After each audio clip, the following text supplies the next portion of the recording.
Hello, fellow sexual beings. Today we're going to do an interview with John Mahoney, Professor John Mahoney, otherwise known as Johnny.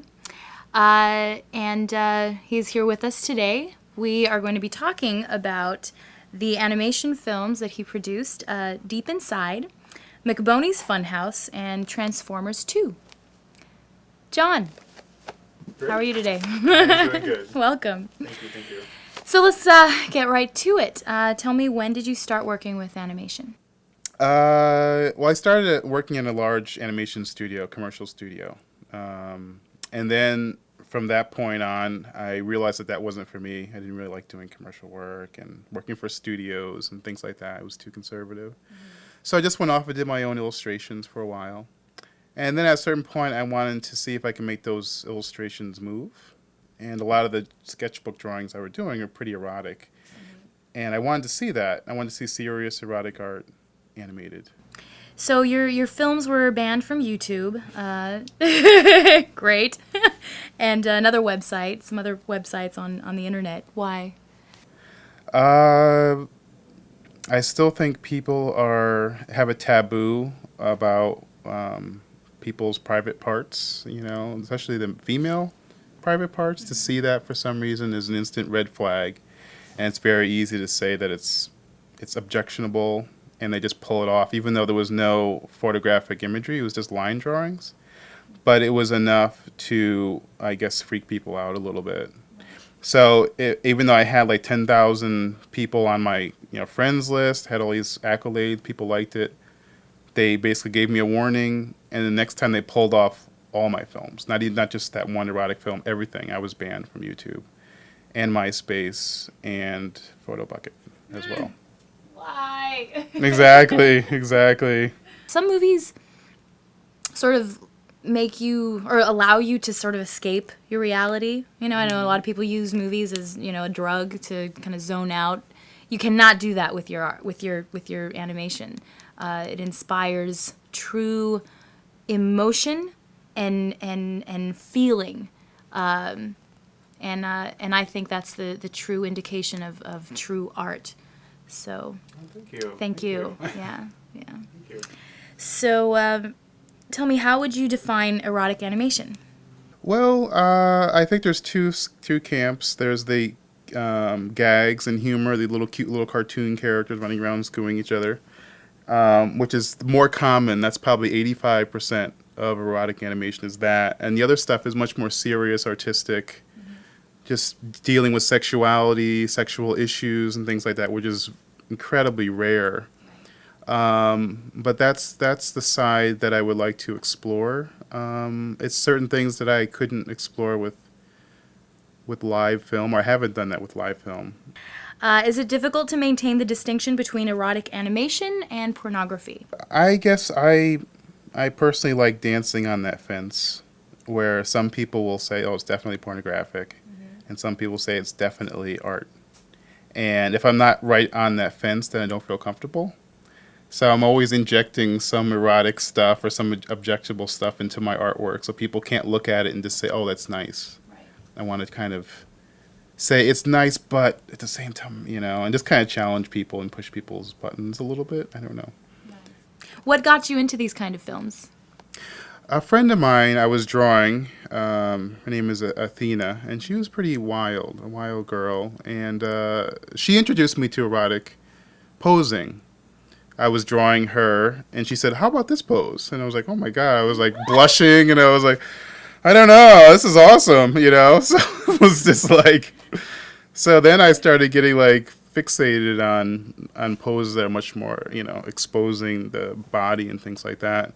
And then I thought of doing sequential drawings to see if I can get these to move. I think it's so wonderful that that you have created this sort of opportunity for women to be as sexually free as they would want to be, where otherwise it's so, not accepted in so many men and in society and this and that, and it's not a respectable, thing to do. So let's see.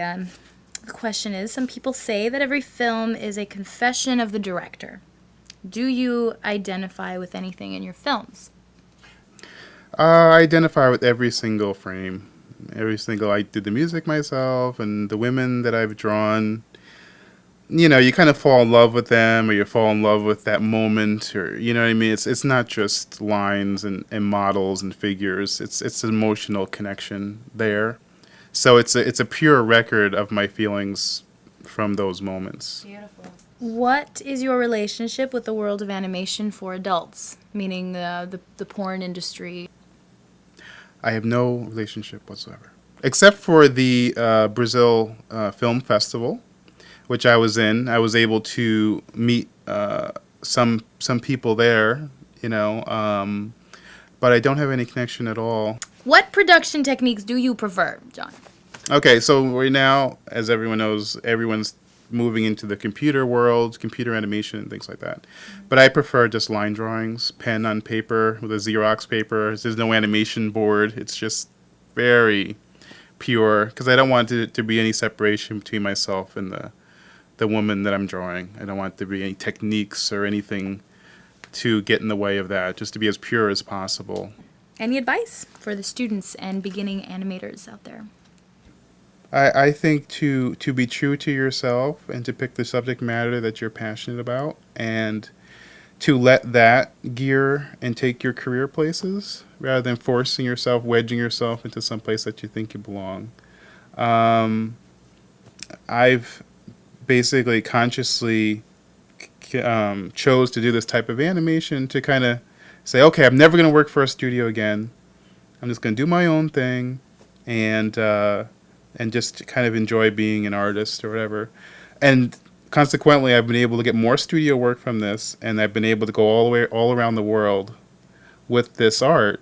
So it's like as long as you're passionate about it, people will want to jump on the bandwagon, no matter what it is. If it's erotic, if it's cartoon, if it's poetic, just be yourself and do that, and you'll become good at being yourself. So that's my advice. So tell us about your new projects. Well, first of all, the films that are going to be playing at this festival this year are the Deep Inside, this is the third year it's going to play at this festival. And then I did a little robot film called Transformers 2, which I did just because I felt that the Brazil people were accepting my work, so I figured, let me just throw in a couple more films.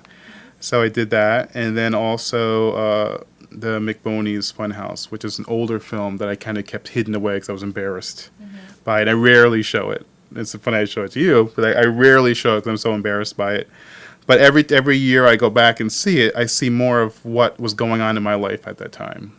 Positive, negative, or whatever, and I can actually laugh at it and have fun with it. For you to go out, being the pioneer that you are, into the mainstream vanilla world, and by showing people this art that people are able to look at and look at themselves and remember, whatever kinks, disturbing fetishes, or fantasies that they had or still have in the back of their mind that are just in the confines of their own mind that they wouldn't dare tell anybody or do with anybody. It encourages them to look at it, I think. And I think that's so powerful, So, right on. Thank you. Very cool. So, tell me, what's your take on the current state of animation today? Ooh, well, so I've had the opportunity to see animation from different parts of the world now, and I think it's going to be similar to what happened with the Blair Witch Project or some of these other independent films where someone's going to do something that's completely off the charts, and people are going to embrace it because I think they need it. I think the world is becoming so ridiculously conservative that people are hungry for something. Yeah, they're hungry for something besides cute little cartoons, and some young kid who has fucking balls is just gonna say fuck it, and they're gonna do it, and everyone's gonna just put them up on this huge pedestal, and worthy so because it has to happen. It happens in art. Our artists are always the ones that push the buttons and get people to rethink things, and have put a mirror up and say, why are you, why are you saying these things when you do something, when you do different things behind closed doors, and so I think reality is gonna start showing its way into animation. Probably another, might take another 5 or 10 years, but it'll happen.